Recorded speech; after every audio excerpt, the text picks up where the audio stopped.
When you think of Emirates, you picture giants of the sky, the double-deck Airbus A380 or the powerful Boeing 777. But here's the twist. Unlike most airlines, Emirates doesn't operate a single narrow-body aircraft. No A320s, no Boeing 737s, nothing smaller than a wide-body. In a world where short-haul, point-to-point travel is booming, why does Emirates stick only to long-haul giants?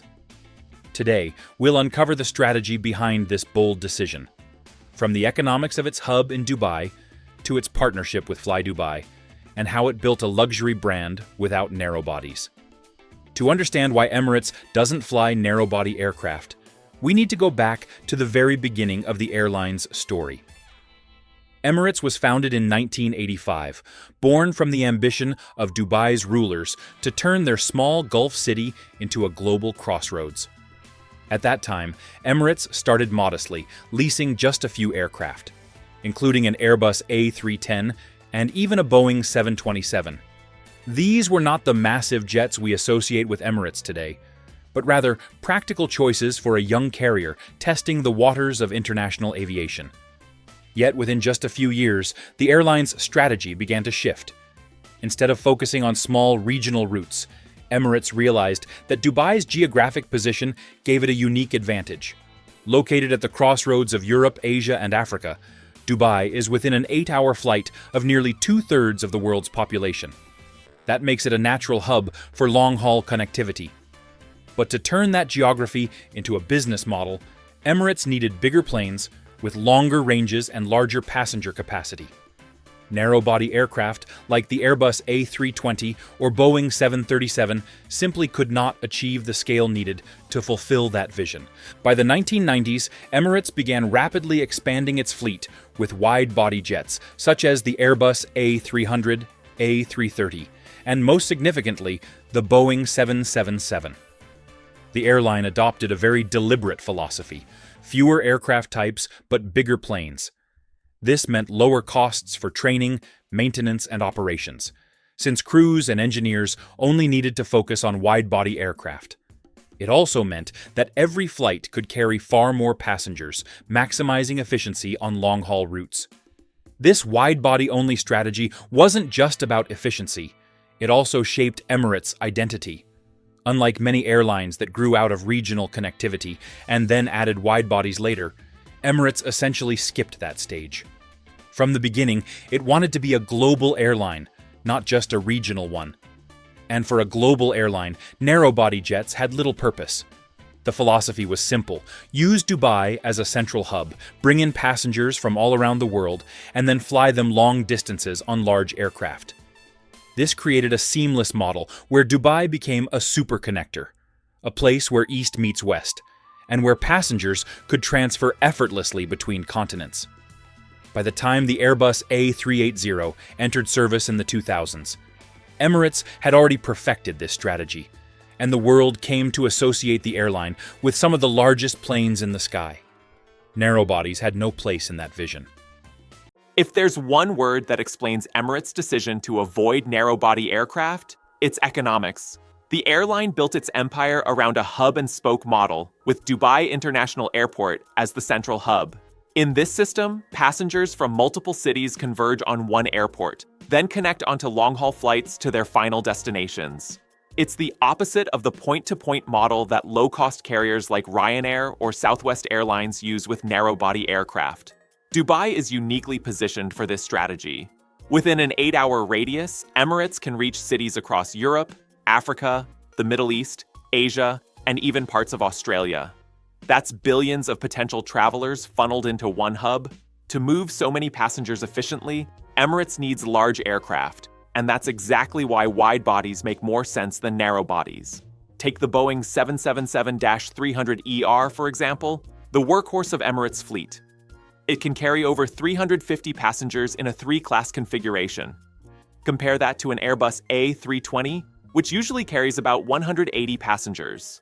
By flying larger planes, Emirates reduces the cost per passenger because fuel, crew, and landing fees are spread across more tickets. This economy of scale is critical for keeping fares competitive while still offering premium service. Another advantage of using wide bodies in a hub system is frequency optimization. Instead of scheduling multiple smaller flights with narrow bodies, Emirates can concentrate demand into fewer, larger flights. This avoids unnecessary duplication of schedules and ensures that each plane departs with high load factors, a key measure of profitability. Narrow bodies also have range limitations compared to wide bodies. While modern versions like the Airbus A321 XLR can fly longer distances than their predecessors, they still can't match the capability of a Boeing 777 or Airbus A380. Emirates' network includes routes from Dubai to Los Angeles, Auckland, and Buenos Aires, ultra-long-haul journeys that are simply impossible for narrow-body aircraft. Beyond range and economics, wide-bodies also allow Emirates to maintain its premium brand image. The airline is famous for offering first-class suites, onboard lounges, and multi-class cabins with generous space. None of these luxuries could be accommodated in a narrow-body cabin, which is optimized for short-haul, high-turnover operations. In short, the hub-and-spoke model makes narrow bodies redundant for Emirates. Their business isn't about short hops or regional markets. It's about connecting continents. And for that mission, only wide-body aircraft fit the strategy. One of the biggest reasons Emirates doesn't operate narrow bodies is because it doesn't have to. The regional market around Dubai is already well covered by its sister airline, FlyDubai. Launched in 2009, FlyDubai is a low-cost carrier operating exclusively with Boeing 737 narrow-body jets. This allows it to serve short and medium-haul routes across the Middle East, South Asia, and Eastern Europe. For passengers, the partnership is seamless. A traveler can fly FlyDubai from a smaller city like Tbilisi or Kathmandu into Dubai, and then connect directly onto an Emirates long-haul service bound for London, Sydney, or New York. This synergy means Emirates can stay laser-focused on what it does best, long-haul wide-body operations, while FlyDubai fills the gap in the regional market. Instead of duplicating fleets and strategies, the two airlines complement each other, creating a layered network that reaches both nearby cities and far-off continents. Competitors like Qatar Airways and Etihad have taken a different approach. They do operate some narrow-body aircraft, often for regional routes to nearby Gulf states or secondary cities. But these fleets are relatively small compared to their wide-body dominance. In contrast, Emirates doubled down on its philosophy of avoiding narrow bodies altogether, letting FlyDubai handle that space.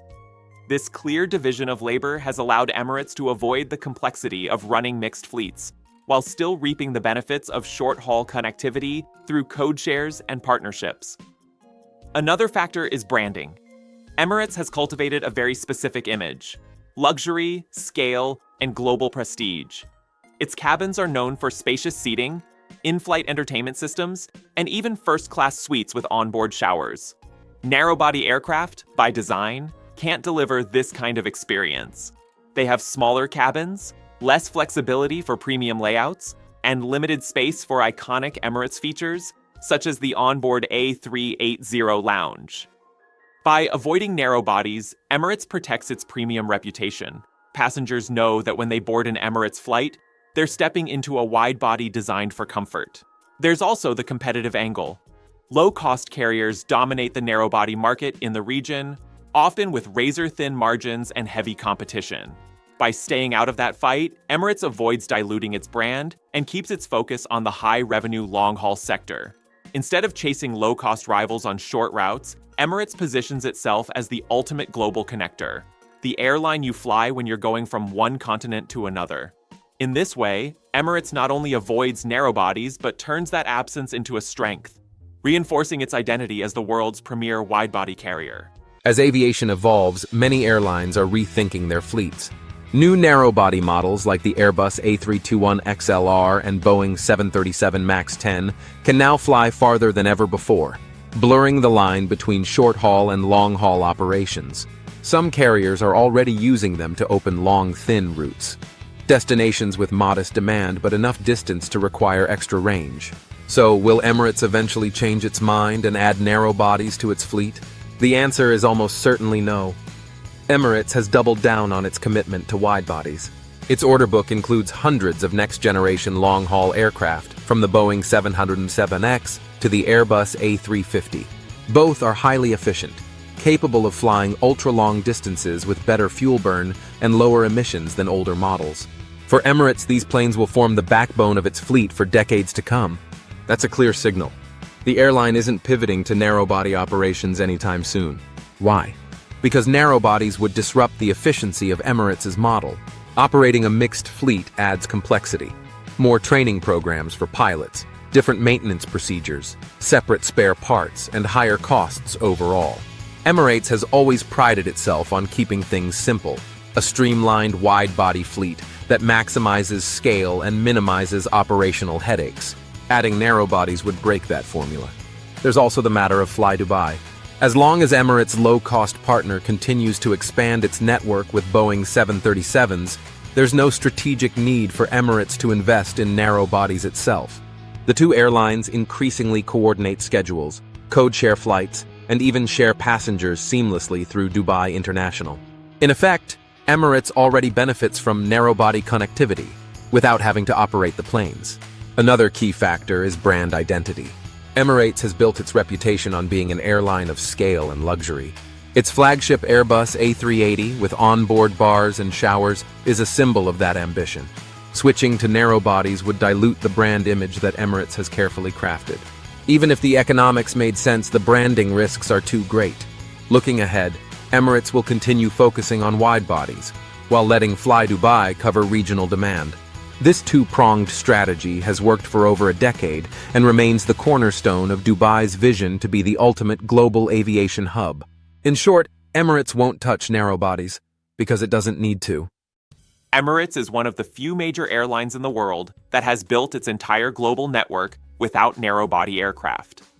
From the very beginning, the airline made a deliberate choice: focus on long-haul connections, use Dubai as a mega hub, and fly only wide bodies to maximize efficiency and prestige. This strategy has shaped its identity. When you think of Emirates, you think of a luxurious Boeing 777 or the iconic Airbus A380, not a small regional jet. And with FlyDubai covering the short and medium-haul market, Emirates has no reason to change course. Its wide-body-only approach has become a strength, making it stand out from competitors who mix fleets and blur their identity. Emirates, by contrast, is consistent, bold, and unshakably committed to its vision of connecting the world through Dubai. But here's the question for you. Do you think Emirates will ever buy narrow bodies like the Airbus A321 XLR? Or will it remain a wide-body giant forever? Share your thoughts in the comments. I'd love to hear your perspective. If you enjoyed this breakdown of Emirates' unique strategy, don't forget to hit the like button, subscribe to the channel, and ring the bell so you won't miss the next deep dive into aviation's most fascinating stories.